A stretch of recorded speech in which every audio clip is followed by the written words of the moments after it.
Does your text draw the reader in?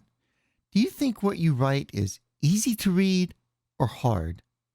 Is your writing more like a long stretch of highway where traffic moves along, even though there are a lot of cars around and a lot going on?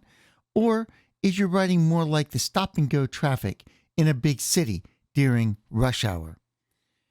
Could a reader easily reverse engineer your outline? These things describe the flow of your writing. How do you make your writing easier to read? How do you make it flow better? We've already discussed some things like don't make people switch mental gears too often. Don't make people suspend disbelief for very long.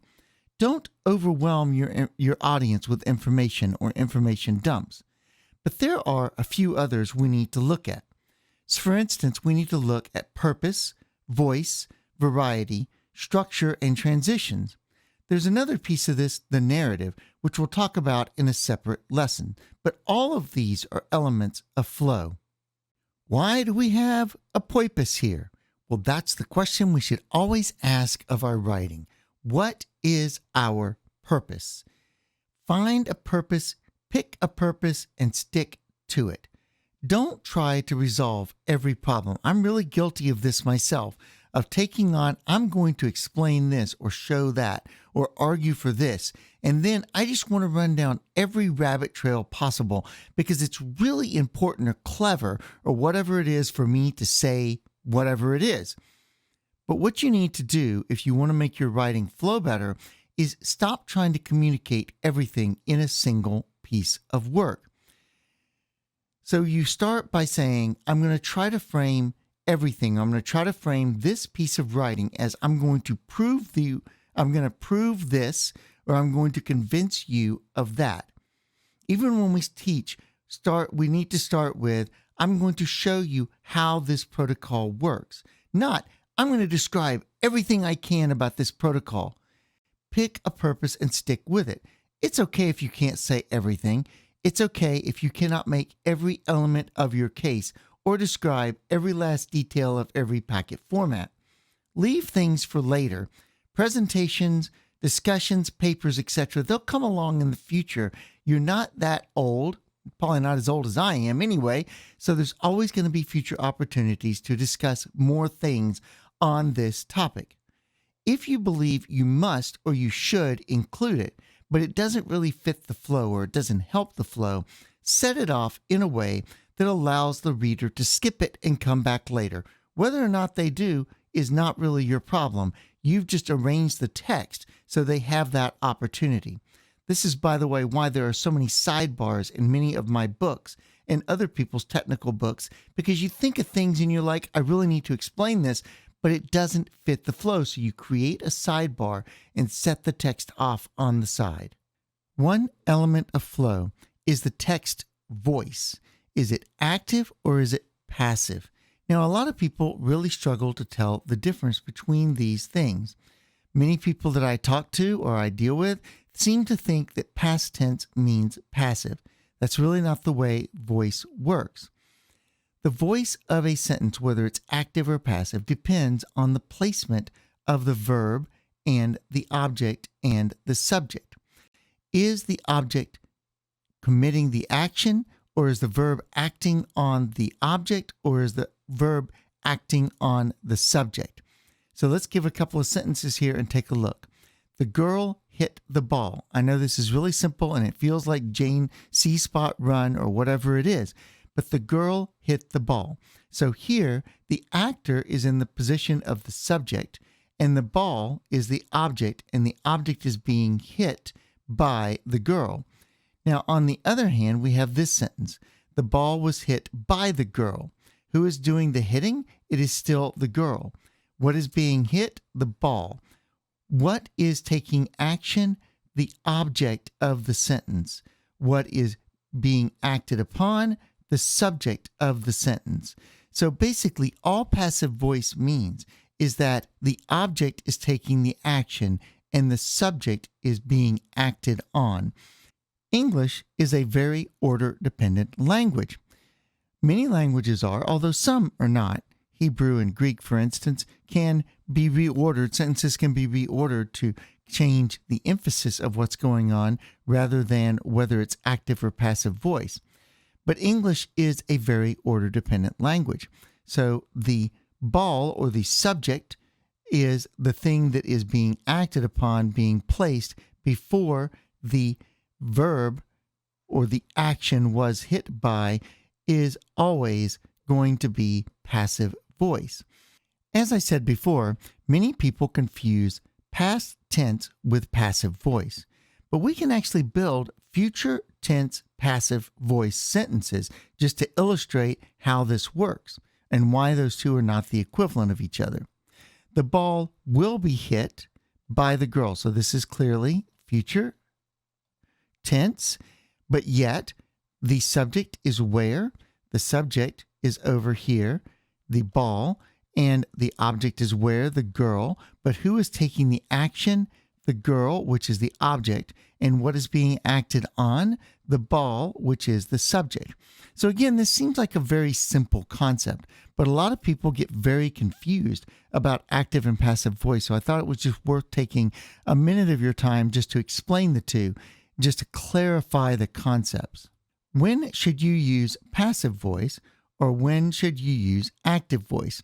Well, you should always use passive voice when you do not know who the actor is or the actor is ambiguous. Whatever or whoever is taking action, you don't know who that is or what that is, so you use passive voice. This indicates, I don't know who took this action. The action just happened.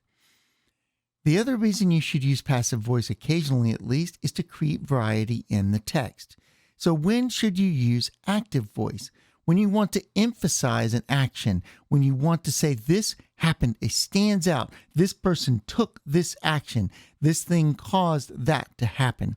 Again, you also want to use active voice to create variety in the text. So some people will tell you, always use active voice. That's really just not true. This is just as bad as using passive voice exclusively. Writing with variety tends to be easier to read. Moving between the active and passive voice at different times can actually make your writing flow better and make it easier to read. What other kinds of variety should you pay attention to? Why is there a large green monster wandering through the woods? Well, this, according to Piers Anthony, is a thesaurus. It's a large green monster who wanders through the woods, never using one word when two or more will do. Word choice is another area where you should really try to add variety. Learn how to make the thesaurus your friend. Use it. Now, words have what's called a semantic range, and they overlap with other words. You should be very careful about separating out technical terms that have a very narrow semantic range and broader terms and even plastic words that just have an infinite, almost infinite semantic range because they've been so overused in so many different situations. But you should pay attention to using words with overlapping semantic ranges to express the same thing, just to create variety. It's like you listening to a song and you just play the same note over and over and over again. No one is going to listen to it. But if the song has a lot of notes and a lot of different lengths of notes and expression and volume and other things, it's going to be a much more interesting piece of music. Make your writing the same way. This also means you should pay attention to word lengths and sentence lengths and paragraph lengths. You should try to vary the lengths of the words. Long words here, short words there. Not always short words, not always long words. The occasional long word may be a little more difficult for the reader to understand in some situations, but it also creates a little bit of variety and actually can add a little bit of humor. Different sentence lengths. Again, if every sentence is really super short, see Spot run, see Jane run, run Jane run. The text becomes very repetitive, very quickly, and very boring. Different paragraph lengths, the same thing. People always want to make every paragraph 3 sentences long or 5 sentences or whatever. It's the wrong way of handling text. Let the paragraphs flow based on what each paragraph is trying to say. Finally, for this lesson anyway, Let's talk about structure. Structure is another thing that draws a reader in. Have you ever walked into a building and looked around you and you know basically where everything is going to be? You know where the reception desk is and the bathroom is and the cafeteria and the mailroom just because of the way the building is laid out. The same thing with houses. You kind of walk in the front door and you're like, oh, well, there's a place for me to sit and hang out and talk to people because it's obvious from the layout of the house. A text should be the same way. It shouldn't be like that building that you walk into and it's a big blank wall and you're like, I don't know where to go. I need directions. I need signs to tell me where to go in this building. That is bad architecture. Unless, of course, you're trying to create confusion and swallow people into a space they can't get out of, like grocery stores and casinos.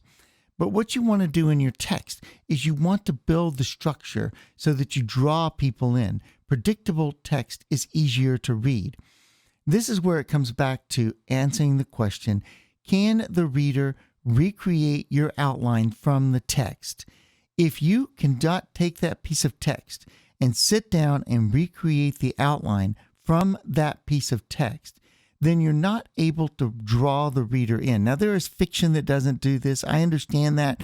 But if you're dealing with technical writing or you're trying to prove something or convince someone of something, they should be able to go back in their heads over the text and figure out what the outline is. They should be able to remember the primary points you've made, the secondary points you've made, any supporting evidence, etc., in their head without having to go back and research it and look at it in your text in very great detail.